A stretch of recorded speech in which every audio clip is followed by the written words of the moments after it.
Alrighty guys, g'day. How are we all doing? Welcome back to another Wednesday live stream here at Next Level Adventures. Starting off nice and early again at 7 p.m.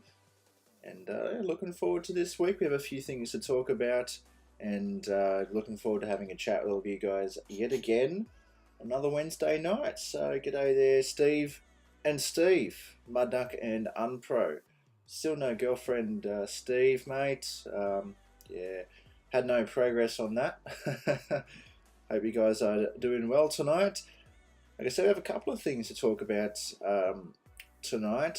I mean, kind of just similar updates and things of, as of what's been happening over the last couple of weeks and how things are sort of progressing. And then there's also a couple of things that had actually happened in the last week that I think would be pretty good for us to talk about, get a little bit of a conversation or debate going over a couple of those things. So we've got Mudduck and Unpro in the chat already tonight, and everybody else, don't be afraid to say g'day.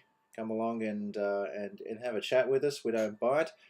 I said there's still the chat is in subscribers only mode. I still have not been able to figure out how to fix that.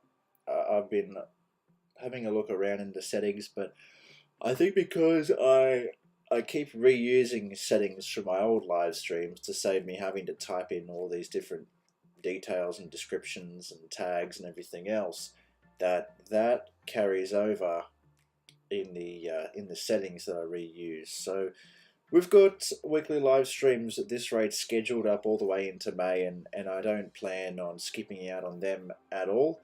The only time that I will miss one is if I'm actually out on a trip or something like that, and even then I will definitely try my best to still make it happen, as my little laptop is actually set up for live streaming as well. That's actually what I started the live streaming on all those months ago back in lockdown.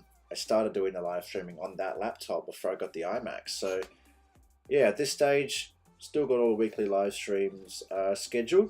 Also gives people something to look forward to. And also aware, again tonight, we are competing with Shad Donahue's latest videos. So same as last week, I'll pop the link to that in the chat at the end of this live stream to kind of send everybody else over there. And hopefully we can enjoy that video tonight, as well as I'm not sure who else has another one up. I believe Mudduck has had one up since then.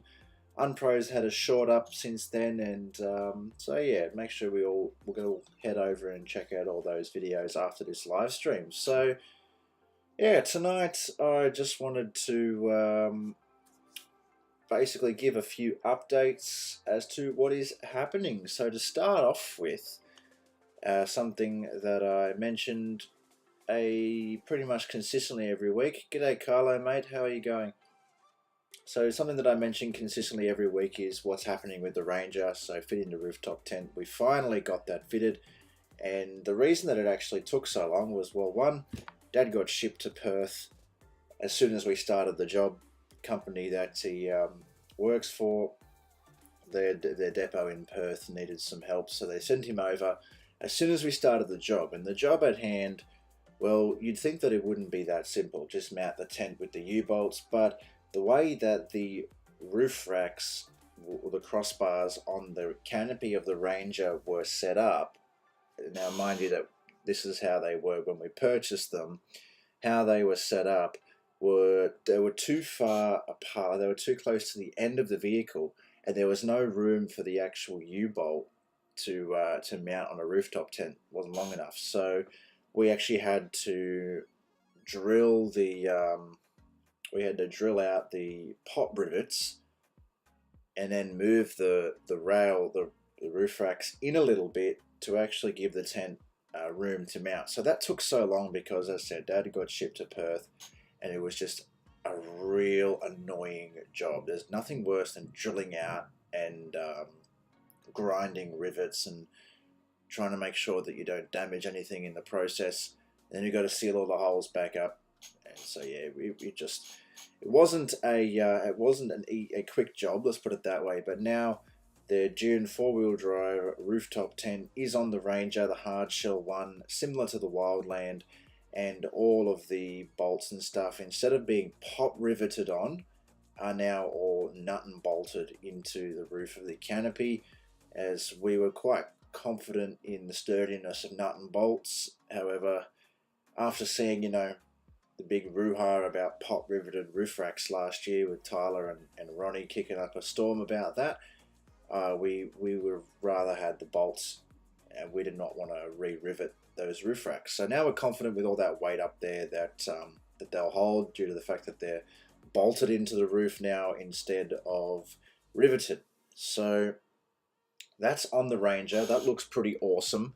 It's a very similar design to my 1.2 Drifter Wildland rooftop tent, as it they both have the exact same hard shell top. However, the Dune one has like this metal kind of like piece in the middle that actually, well, Dad believes that he'll be able to fit a thicker mattress in there and be able to close the tent still and not have any dramas. Whereas we all know with the Wildland, the Drifter Wildland, that closing it with the mattress upgrade in it and sleeping gear is basically impossible. So that was his thinking behind that. So now we've got rooftop tent on the Pajero, rooftop tent on the Ranger, and also Jake has a rooftop tent on his Navara. So 3 of the most commonly bought rooftop tents, being Jake has the King's soft top one, I have the Drifter Wildland, and Dad has the Dune one. We're going to do a comparison on them eventually. That will happen on our next camping trip that we all go on together, hopefully. And then once that is done, you guys will get to see all the specifications, pros and cons. Actually, it's important to note that Dad's tent is a 1.4 and mine's just a 1.2. So there you have it.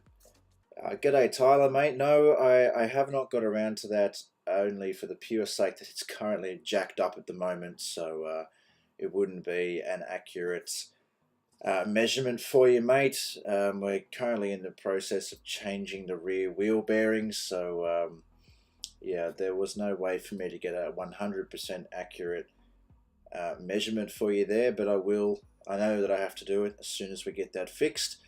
And it's a fair ways above. Like, if you have a stock standard Pajero on 31s, it is considerably higher than normal.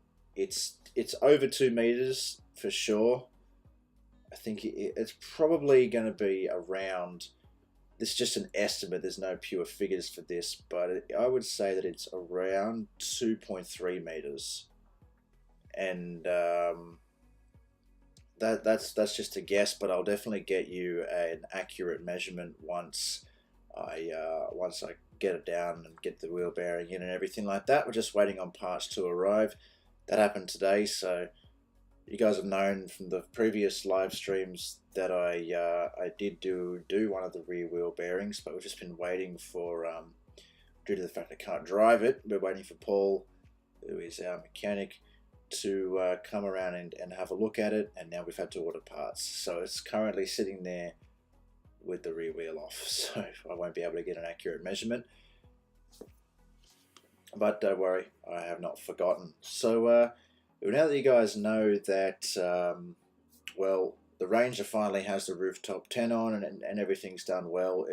It's looking really good, by the way. It looks great. The next upgrade for the Ranger, well, that's kind of hard to say. At this point, we're planning on lithium power for it, as there's currently no secondary battery at all in there at the moment. So that will probably be next. After installing the EnerDrive lithium in the Pajero, we're not going to waste our time with AGM.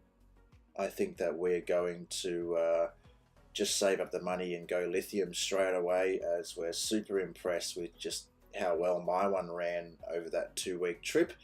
And so we're going to eventually put lithium in the Ranger. That seems to be the next immediate modification, besides accessories for the rooftop tent. Of course, the benefit of the Dune rooftop tent having the same hard shell as the Drifter rooftop tent is that all of the accessories from the Drifter Wildland will fit on that tent. So the ladder brackets, the awning mounts, the awning off the actual rooftop tent, all that stuff, and even the anti-theft kit will fit on the Dune rooftop tent as well as the Drifter one.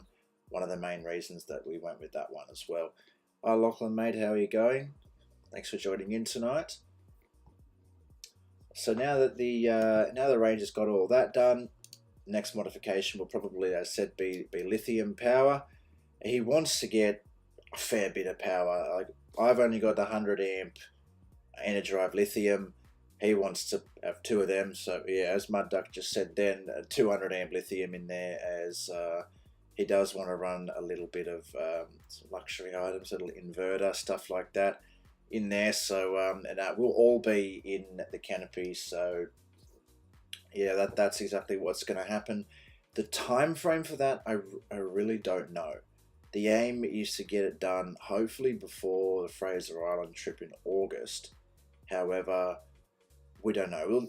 Realistically, any trip that I go on, he'll be fine because I've got the fridge, the power, all that sort of stuff all sorted. He just needs somewhere to sleep, which we've got. But if he ever decides to go on his own solo trips, well, then that's when that type of stuff will need to come into play. It's also, you know, nice to have your own stuff and not have to rely on other people's gear as well. But we'll just see, because lithium is quite expensive. So, but that'll be the next modification. Hey Adam, mate, how you going? I watched your video earlier today, mate. Looks good. That was that sheepskin heart was actually on the planned route for our original trip that we were going to do over January. We ended up changing it due to the rain, and we didn't get in and around that way. We didn't actually go that far inland. Once we got down around Newcastle, we shot out west again, but we were originally going to go in through the Wadigans and up through that way, and then come out of Wollombi and then onto the Putty Road, and then head through Sheepskin Hut. And well, we never did that, but it was nice to see you head up there, mate. It's a top little destination for sure, that I will have to get up there and get around. It's in the book, 4 Drive Tracks Close to Sydney as well. That's the book that I used to plan the original itinerary for my trip. That got scrapped. So yeah, that is a nice little place up in there, mate, for sure.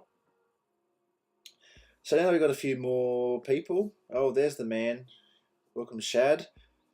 Everybody, there's the man whose video that we're competing with again. So, as said at the very start, maybe a couple of you guys missed it, that I'll be putting a link to Shad's video at the end of this live stream so that everybody can head over and watch that, as it probably released about 15 minutes ago when I started the live stream. Not certain though. So now that we've got a few people in here, let's just take a quick step back to a couple of incidents that actually happened during the week, and I want to get a couple of you guys' opinions on it while it's, you know, kind of red hot. And that is that little convoy that headed up into Mansfield in Victoria and got busted by the highway patrol out there on the tracks. You know, that was an interesting kind of topic. It's caused a lot of kind of uproar about highway patrol out on the tracks. You know, a few well-known people got busted up in there. You know, Kaido from Drifter, Lockie Pool with that orange Land Cruiser. Those people got busted up in there and all defected out on the tracks, where basically out where their vehicles are designed to be. Actually, they got grounded.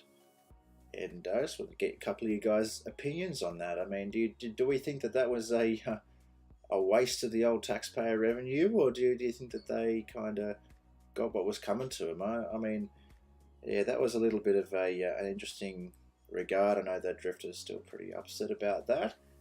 But, yeah, that's kind of a little bit of an alert, I guess you could say, as for a little while there, most of the 4-wheel drives that you ever seen getting done were getting done at like, you know, the entrance to like Nunes or on the highways or stuff like that, you know, and they were quite ridiculous. But these boys got done literally on the tracks. They were pulled over looking at maps and all got defected. So, and yeah, that's a to be honest, personal opinion, I think that's kind of crap that they all got grounded and literally had to get trailered home. The amount of damage caused, I don't know if anyone has actually seen that trailer that they had to get up in there to get those cars out of there. But I reckon they could have at least let them get to a bloody suitable road.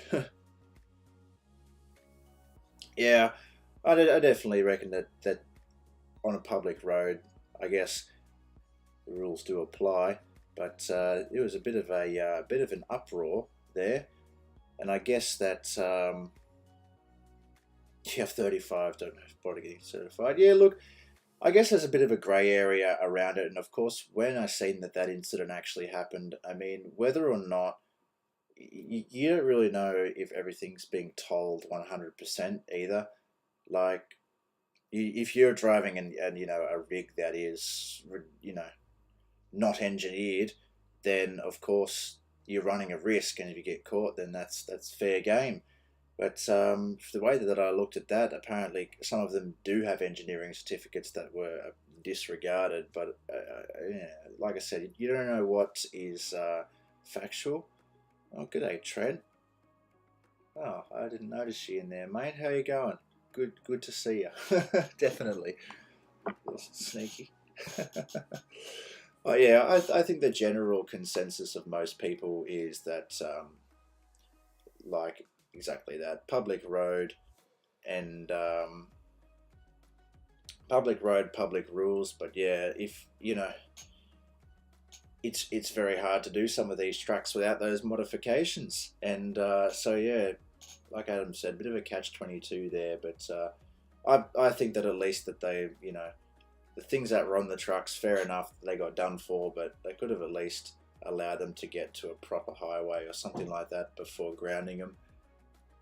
Anyway, let's move away from that little thing. I just was interested to see what people thought about that little incident, onto something a little bit more positive, and that is Fraser Island. So you guys seen Mud Duck's little invasion of the stream last week, where he did some absolutely shameless self-promotion on the live stream there. That will be going to Fraser Island, and looking forward to that. So he's already organised his section, and we're pretty much 99% done. We've just got to ring Manta Ray barges and get it all sorted out. The time off's been organised on all parties, at least myself and Dad's time off has been organised, and a couple of the others like Jake and Lockie still got to organise what they're doing, but at least for the minimal will be Dad and I will definitely be going on there. So yeah, really excited about that. Hopefully get a video with Mud Duck soon detailing everything that he plans to do. As you guys just kind of heard, like a rough itinerary, we'll do a full proper video where you get to see what I'm running and what Mud Duck's running and the trip itinerary and stuff like that as the date slowly kind of approaches. Yeah, I'm doing good, Trent. Yeah, it's good to see you in here, mate. You're a bit elusive these days. I wasn't expecting to see you in here. That's good.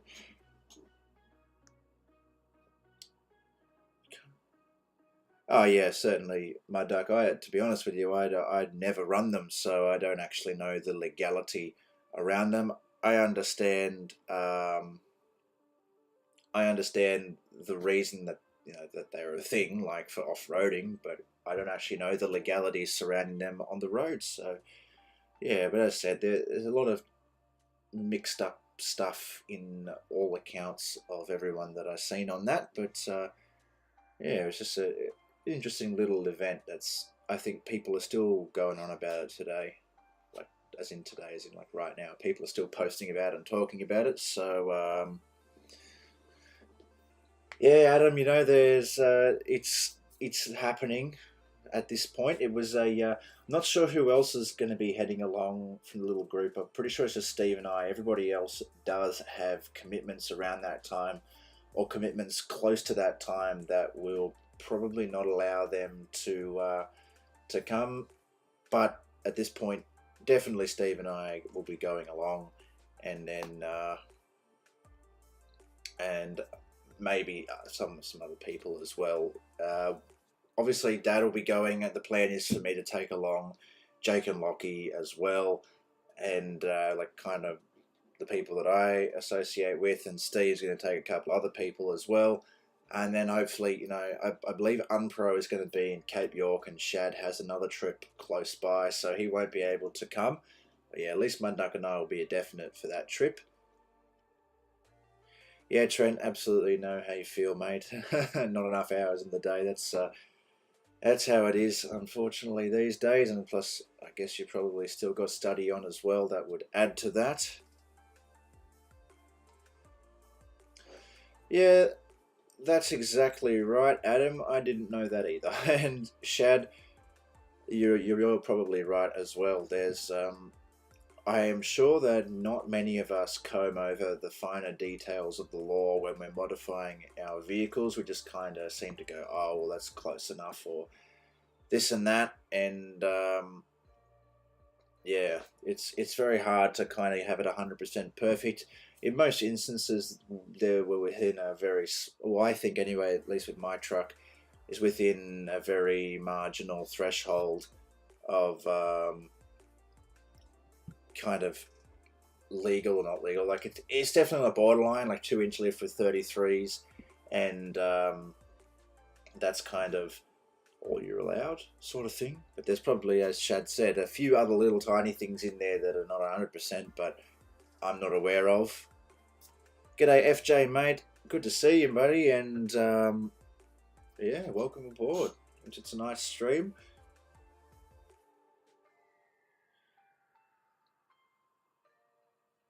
Yeah, Adam, it's a bit of a like I said, I don't think I can go any higher than I am now. Like I'm 2-inch on 33, so it doesn't really go. Pajeros, like you can't really get them much higher than that without some extensive modifications that are just not worth it at all. I think the truck sits this perfect height, but see, for me that's fine. I don't intend to do any sort of like extreme off-roading and stuff like that. For some others, you know, the bigger lifts with like the 35s and stuff are appealing because they do enjoy going out and tackling the obstacles and stuff like that. I'm not really into that sort of stuff. I enjoy a little bit of off-roading, a little bit of challenging stuff here and there, taking the track less traveled, but you're not going to catch me going up like Six Stage or Moon Rock or Monkey Gum or something like that by myself, or even just at all. Some of them I wouldn't do. Because I rather the destination than flogging the crap out of my truck just for the sake of it. But some people, they enjoy the challenge that comes with tackling the obstacles, and that's fair enough. That's on them. But I guess rerouting back to the original point, and that was, yeah, they were on a public road, even though some people may not consider that a road. It's definitely a track, but yeah, that's kind of the price that they pay, which is unfortunate. But not that they were doing anything illegal besides driving the truck. Yeah, that's right. We've got a fair few people in here tonight, which is good to see. It always makes the stream go a little bit more interesting when there's people talking around, and yeah, it also just gives me things to bounce off as well. As we only have a few things to talk about tonight, so it's good to get people's opinions and just have a good chat.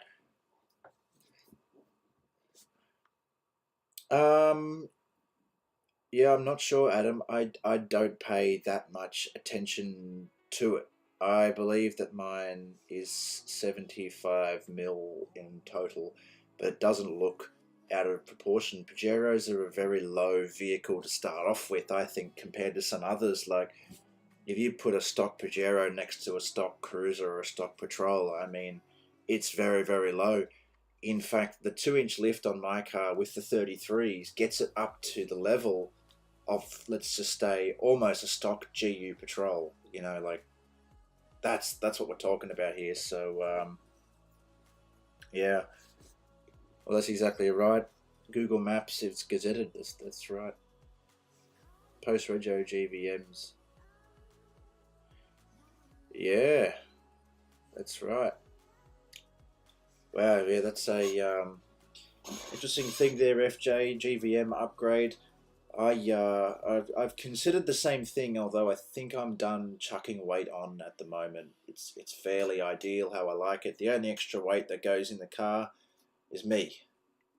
That's it. So yeah, I think I might give the GVM upgrade a miss, but the only thing that would make me change my mind on that is um, the towing, the ball weight. So with the upgraded springs that I have in it, apparently, don't quote me on this as it being 100%, but if I get it engineered, it will allow me to like have a bigger ball weight, which means I'll be able to tow the big caravan. I don't know how true that is. That was just what the bloke at ARB said when I got the heavy duty springs in the back.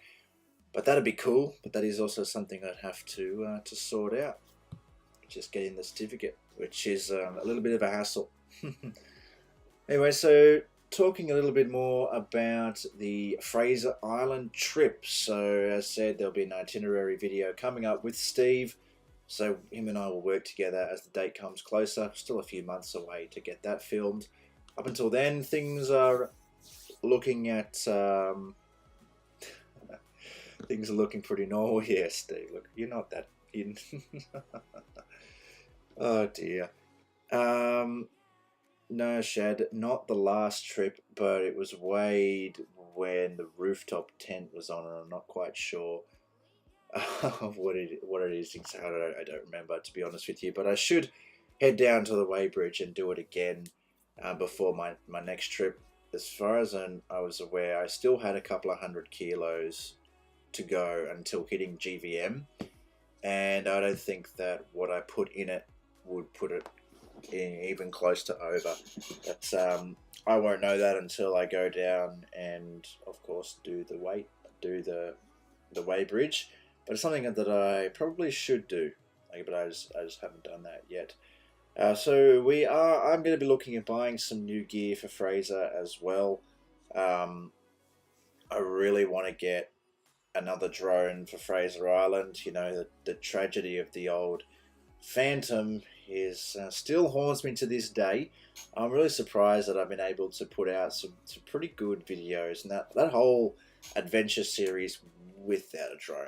I mean, that was pretty spectacular. I was really happy with how that turned out too, by the way. But for a place, well, excuse me, for a place like Fraser Island, I feel like I just got to get one. I've just got to be able to do that. You know, like Lake Mackenzie, in the inland tracks and just the scenery of the beaches and stuff. I feel like it just, without not having a drone, I wouldn't be able to do the place justice. You know what I mean? Yeah, I really want to get one of them, as well as I'm thinking of getting a Drifter Stockton Hexatop, as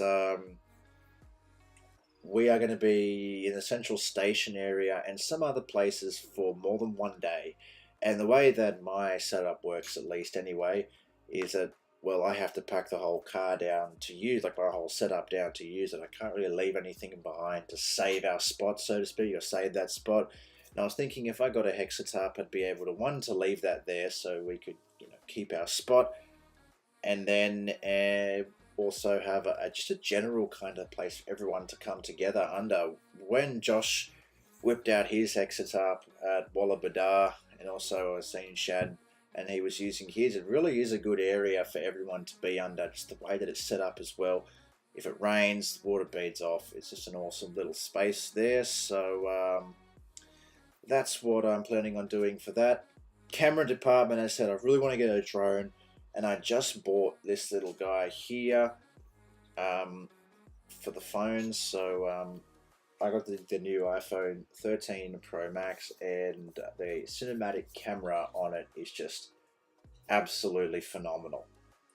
I could not fault the camera, and on an upcoming video where I went to Newton's, you'll be able to see how fantastic the camera really is. So I got this in order to stabilize it a little bit more and to be able to use it for action shots. Now, we all know how well the old GoPros do, but I just really like how good the video turns out on this cinematic camera. For most of my action shots and in-car shots and face-to-face shots will still be filmed on the GoPros. I'm definitely not replacing them. They're fantastic, especially this GoPro 10. The quality of footage is just absolutely fantastic. But for scenery shots is where the phone and hopefully this DJI OM5 will come in handy. It's just awesome. Absolutely awesome. Yeah, you're right. Shad and Josh will whip them out anywhere. And yeah, the Exotarp just, it comes in handy. It really does. I like the fact that it's just different to a gazebo. It packs down so much smaller. Well, I actually don't know about Shad's one. Shad has the extra large one. Yes, Shad's extra large. And yeah, when he whipped it out, it was huge. Covered a very large area. And when he packed it away, it was, yeah, nice and compact. Josh's one was, I think, the one that I'll go for. It's the just the standard medium size, like the large, but it's the smaller Exotarp in the large. So Shad has the monster. He's got the big, huge, massive one that covers like half a square kilometre, whereas Josh's one is a little bit more practical for me, and I think that's the one that I'll go for, the Drifter Stockton one. Yeah, I have not been to a weighbridge in a little while, FJ. That's for certain. I really should, although I'm not overly concerned. Well, worst case scenario, all I have to do to get certified GVM upgrade is to get it engineered. The shocks and stuff in it are the GVM upgrade ones. However, I just did not get it engineered, as that was, you know, one, they wouldn't do it there. I'd have to take it to somewhere else, and it added an extra zero on the bloody price tag. So I decided not to. But if it does become an issue, I just have to go and do that. But of course, even though the mechanics of the vehicle, like the suspension, can handle the weight, of course, if, you know, I get done and it's not, you know, I haven't got it certified, then even though the car can handle the weight, I'll get in trouble because technically it's overweight. But I don't know. As I said, I don't know what it weighs right now because I haven't done it.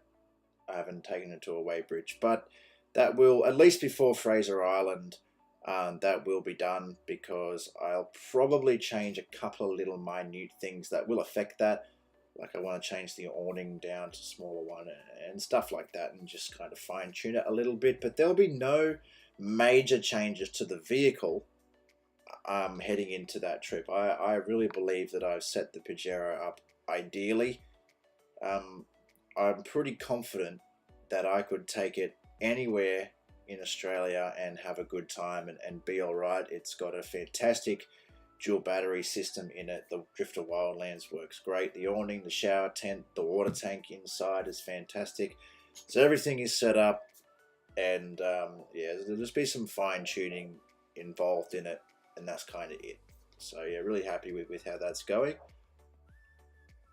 So back to the note of Fraser Island, a little bit more to talk about Fraser, and how the production of that will work. So you guys will get two productions of this trip. One from me and one from Steve, Mud Duck. He'll do his own production as well. So I want to do mine similar to the way that I did the 2022 adventure. You guys can expect a few, you know, like maybe anywhere between 35 and 45 minute episodes. That's how I'm going to do it. And how Mud Duck's going to do his, I assume the same. A few episodes of the continuation. So that's kind of how we're both planning on doing that. You will probably see Steve, like, will be included in my production and vice versa.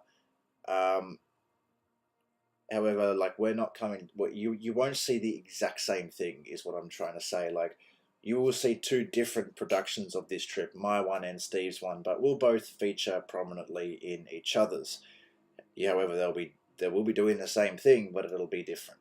So my editing style is different to Steve's, and the way that we do our trip videos is slightly different. You won't be seeing, like, for example, you won't be seeing the same video on two different channels, is what I'm trying to say here. So you will see Steve's interpretation of the trip and my interpretation of the trip as well under two separate productions. The release dates and stuff like that, well, we're still yet to sit down and discuss that, but you will probably see it on Steve's channel first. If not first at the same time, like we'll do them at the same time, but probably on Steve's channel first. That's just kind of how I think we'll do it, as it is Steve's trip, so he'll get to release all that content first, and then you'll see my one come a little bit later on. That's kind of the rough sketch, I say, that we have got of that that kind of production.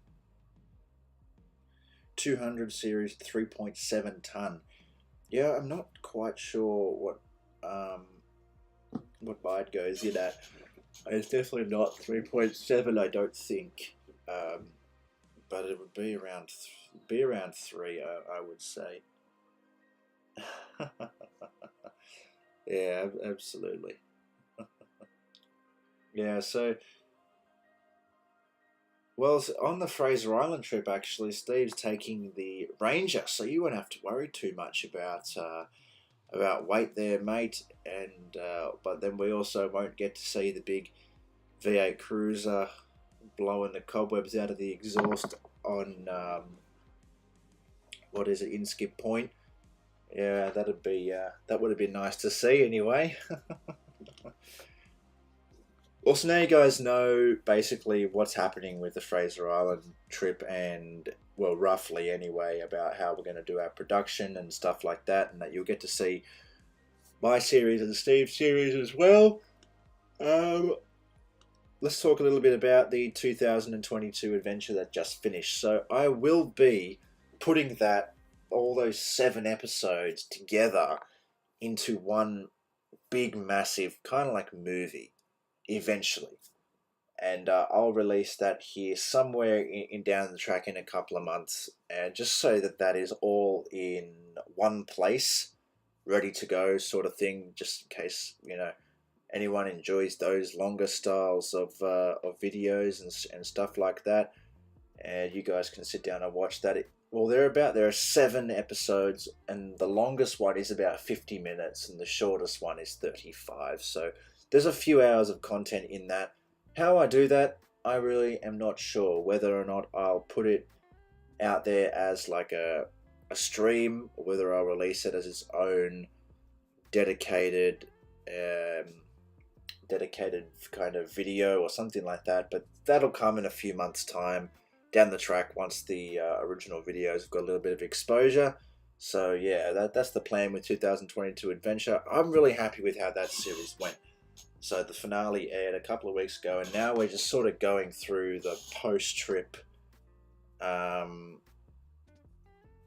the post-trip analysis, kind of the setup. Was it worth it? The gear that I was using, and a few of those little itsy-bitsy pieces, including the water storage. So once those filter out, then you'll see the video on Nunes I was talking about, where this camera gets put to the absolute test, and it's pretty awesome.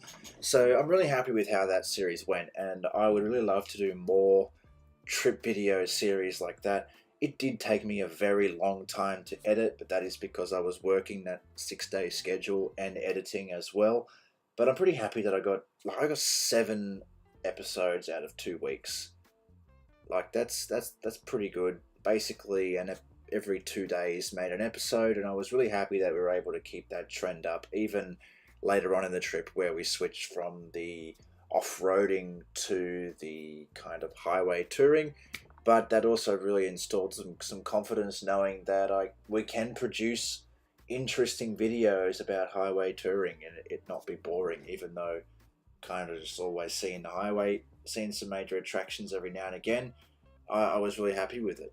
And yeah, hopefully the next series, which it'll either be the Midwestern New South Wales series or Fraser.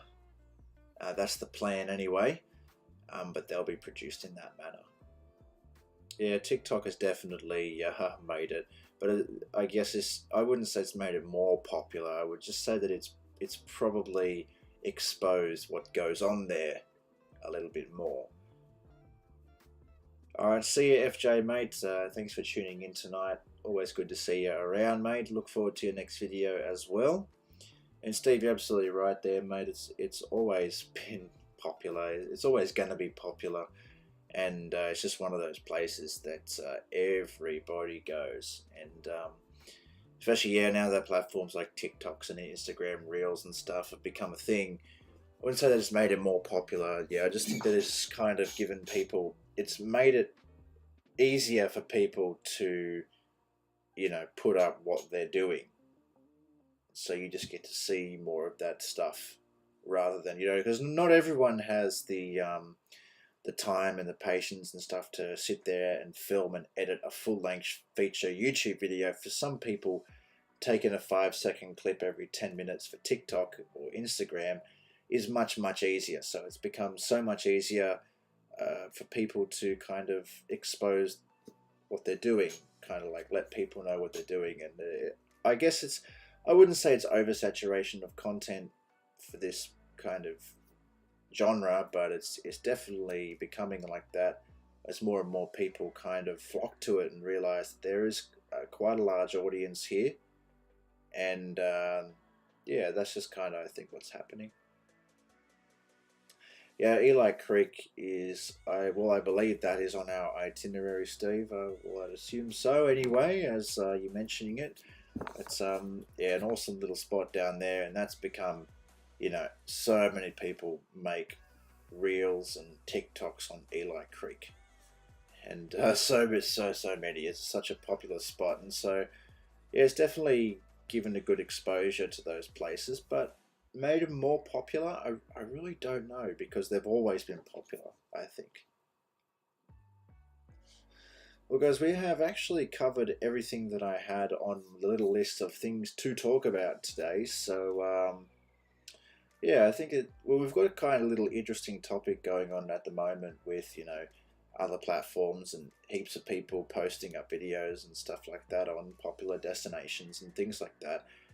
And yeah, it's kind of interesting to note that now these days a lot more people are definitely flocking to social media platforms, Instagram and TikTok in particular.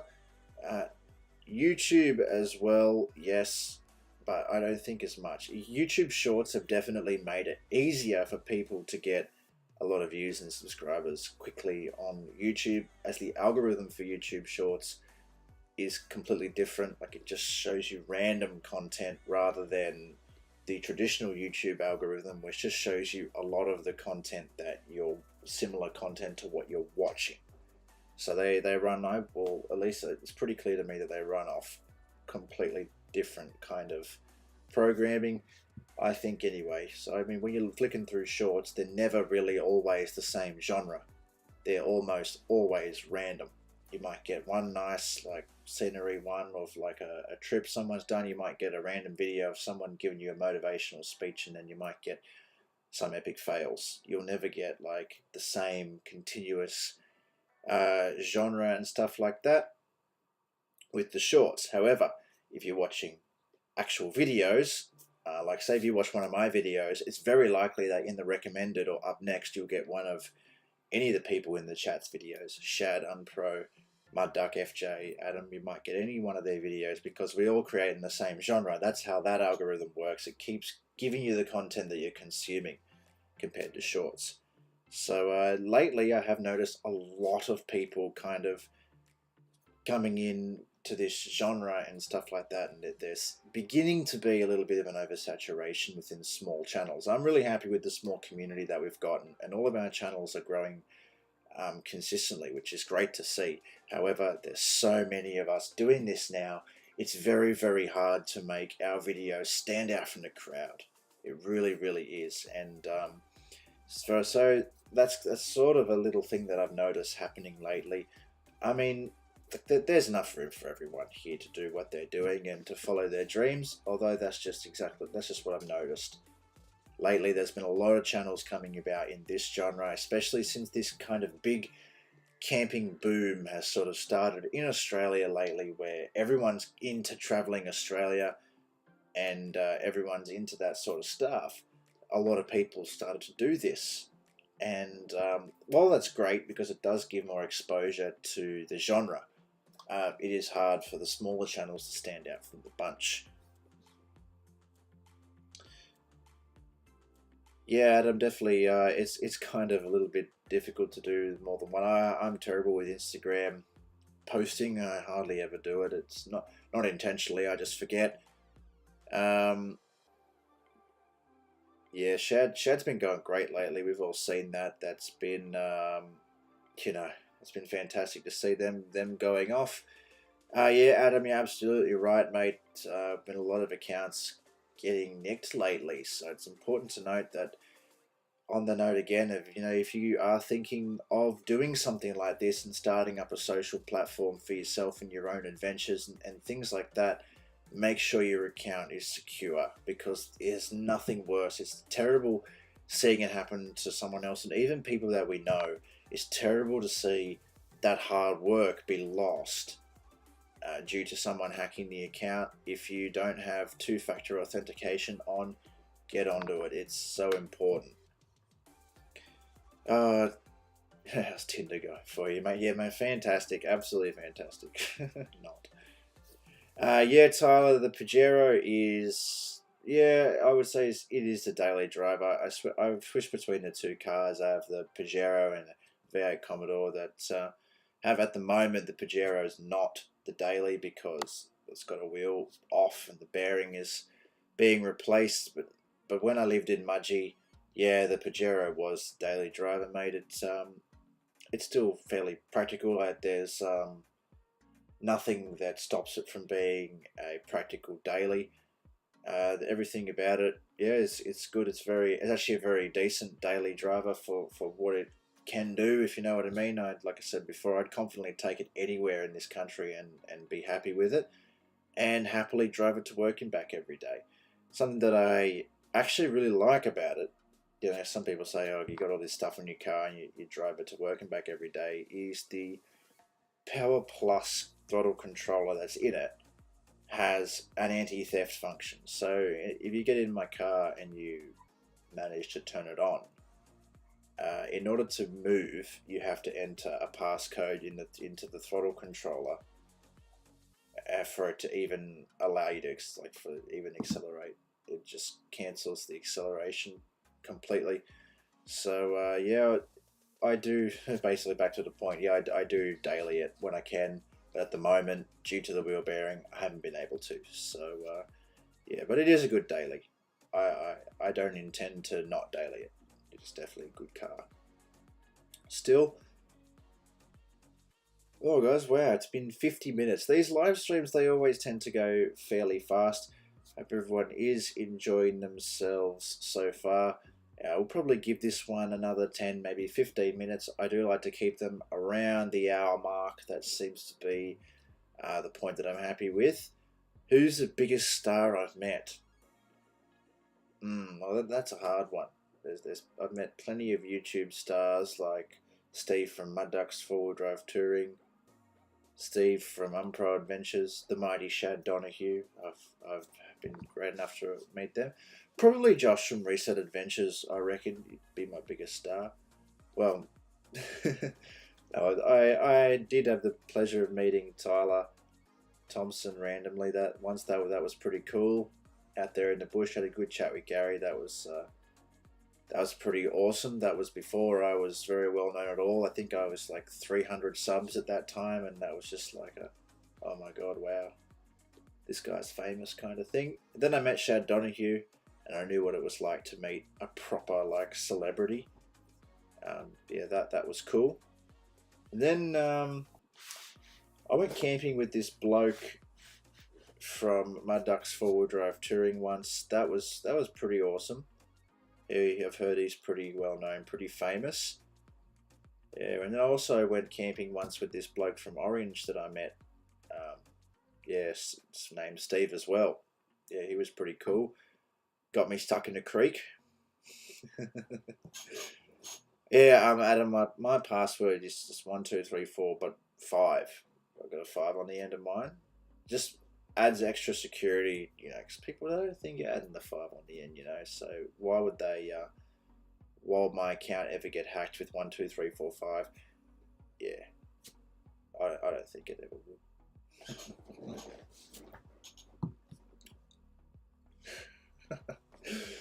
Well, guys, that's on the note of meeting famous people as well.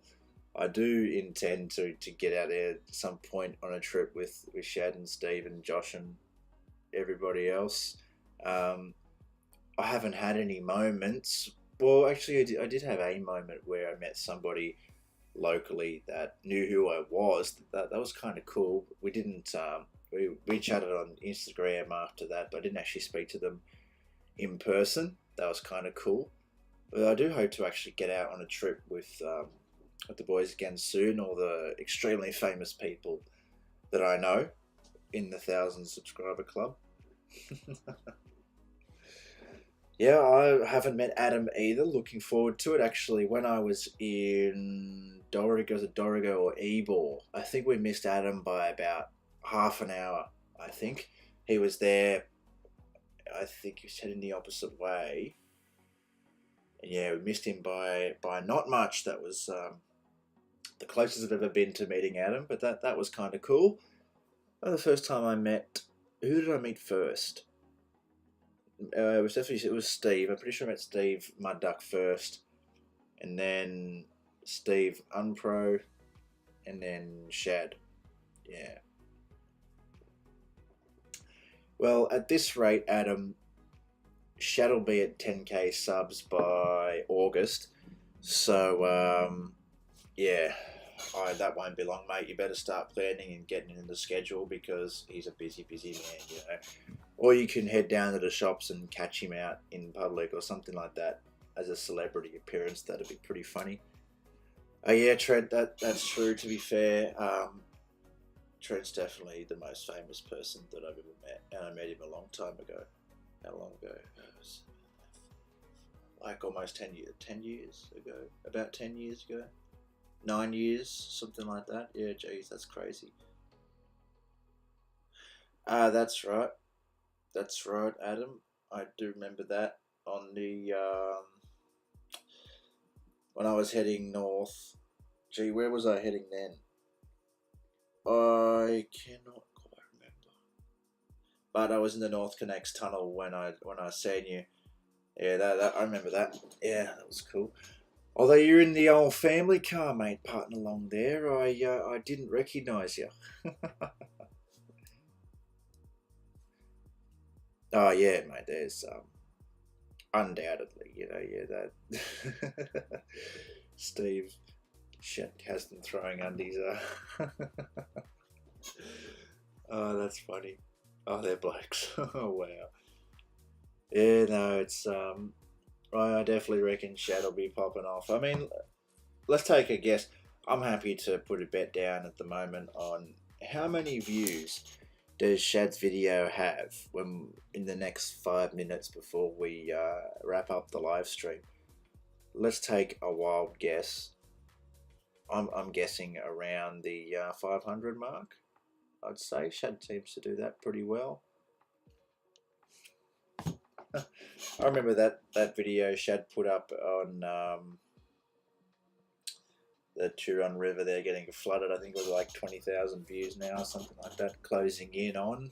Yeah, fantastic video there. Crazy how quick freshwater rivers can rise. Randomly met a subscriber in Brisbane the other week.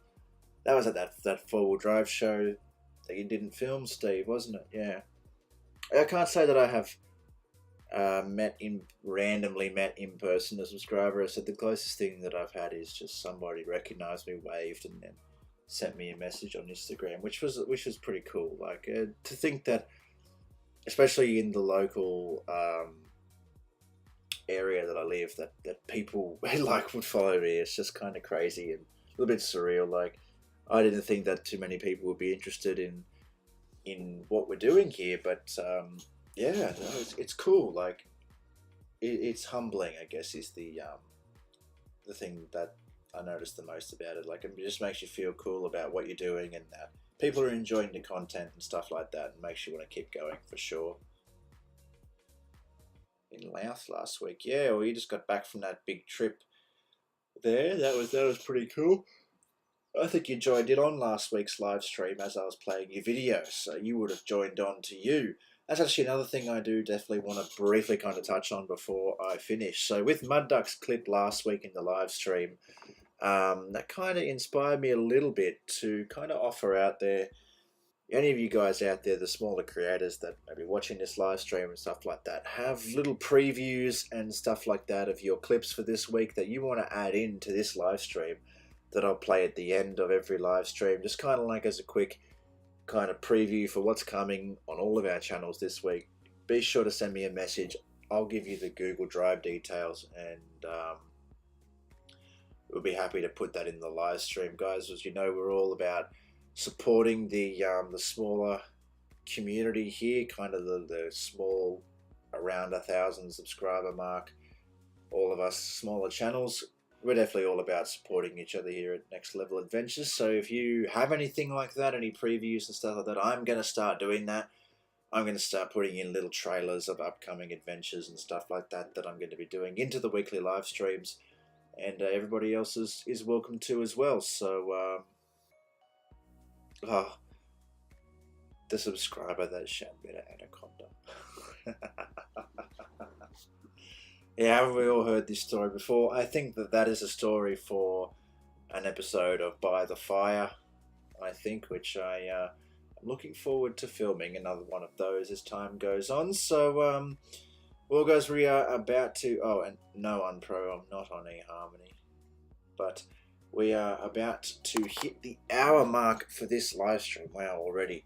And that, I believe, will probably do us for this week's live stream, unless anybody else has anything that they want to talk about, chat about, anything like that.